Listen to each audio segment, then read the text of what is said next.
ពុកម៉ែបងប្អូនបាទនេះថ្ងៃនេះរៀបចំឲ្យមកគ្រឿងទៀតពុកម៉ែបងប្អូនណាបាទនេះភេទឡានថ្មីស្អាតមែនទែនពុកម៉ែបងប្អូនបាទទឹកឆ្នាំអីបាទគឺនៅស្អាតមកជុំតែម្ដងបាទស្លាកលេខវែងពុកម៉ែបងប្អូនបាទនេះមានគុជហើយបាទគុជហើយបាទហើយត្រឡប់កញ្ចក់អីបាទគឺថ្មីបាទយើងរៀបចំមកសេតជូនពុកម៉ែបងប្អូនទាំងអស់បាទពីណុកមកជុំឡានបាទមានឈ្នន់បាទយ៉ាងសបកអីបាទគឺថ្មីតែម្ដងពុកម៉ែបងប្អូនបាទចឹងពុកម៉ែបងប្អូនបាទមើលទឹកឆ្នាំឡានមកជុំហ្នឹងបាទឡាននេះបាទគឺថ្មីមែនទែនបាទគឺស្មើសាច់តែម្ដងពុកម៉ែបងប្អូនណាបាទស្មើសាច់ពុកម៉ែបងប្អូនអាចមើលទឹកឆ្នាំបាទទឹកឆ្នាំឡាននេះបាទគឺស្អាតណាបាទហើយឆ្នាំណាបងបាទ02 4ម៉ាស៊ីនប៉ុង1បាទនេះស្លាកលេខទៅតែជន់ឲ្យថ្មីថ្មោងតែម្ដងពុកម៉ែបងប្អូនបាទនេះ8104បាទ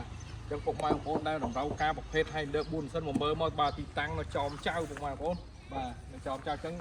មើលទឹកឆ្នាំមកជុំឡានណាបាទហើយរៀបចំឲ្យមកកាផ្លេតែម្ដងពុកម៉ែបងប្អូនមើលឆ្ងន់មានអ៊ីណុកមានដៃទ្វារក្រមអីបាទត្រឡប់កញ្ចក់បូឌីបញ្ឈួរតួទឹកអីបាទគឺមានមកចប់តែម្ដងនេះស្កុតគៀស៊ីនណាពុកម៉ែបងប្អូនបាទស្កុតគៀស៊ីនបាទសបកកង់អីបាទគឺនៅថ្មីយ៉ាងថ្មីសបកកង់ថ្មីបាទមានឆ្នន់មានអីហើយបាទឥឡូវយើងមើលផ្នែកខាងក្នុងហ្មងបាទនេះផ្នែកខាងក្នុងពុកម៉ែបងប្អូនអាចមើលបាទគឺសូម្បីតាជួរទ្វារនេះពុកម៉ែបងប្អូនមើលបាទគឺស្អាតមែនទែនបាទអត់មានដែកហិចហែកទេហើយយើងមានជាកម្រាលជើង VIP បាទនេះថ្មីមែនទែនហ្មងបាទកម្រាលជើង VIP បាទគឺយើងដាក់ថ្មីបាទកម្រាលតាប្លូថ្មីបាទពូកនេះបាទគឺពូកនេះគឺពូកប្រភេទពូកស្បែកអង្គុយទៅត្រជាក់ខ្នងពុកម៉ែបងប្អូនណាបាទហើយស្រោមចង្កូតស្រោមអីបាទគឺយើង free ជាកញ្ចប់តែម្ដងគឺថ្មីបើកដបូលឡាននេះពាក់កណ្ដាល full 4សិនពាក់កណ្ដាល full បើកដបូលបាទហើយ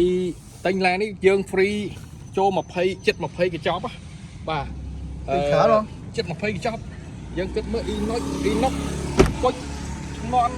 ត្រឡប់ភ្លើងត្រឡប់ចក់បាទបូឌីដៃទ្វារ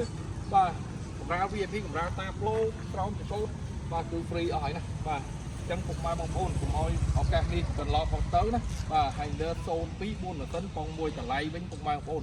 16កន្លះបាទ16កន្លះយើងចរចាគ្នាបាទចរចាមើលឡានណាបាទតោះអញ្ចឹងអត់មានអីទៀតទេបាទឡុកសិនមិនបាច់មើលចាំពុកម៉ែបងប្អូនចង់មើលគឺបាទឲ្យមើលមកបាទខ្ញុំផ្ញើជារូបថតសម្រាប់ឲ្យមើលមកបាទអរគុណច្រើនពុកម៉ែបងប្អូនបាយបាយ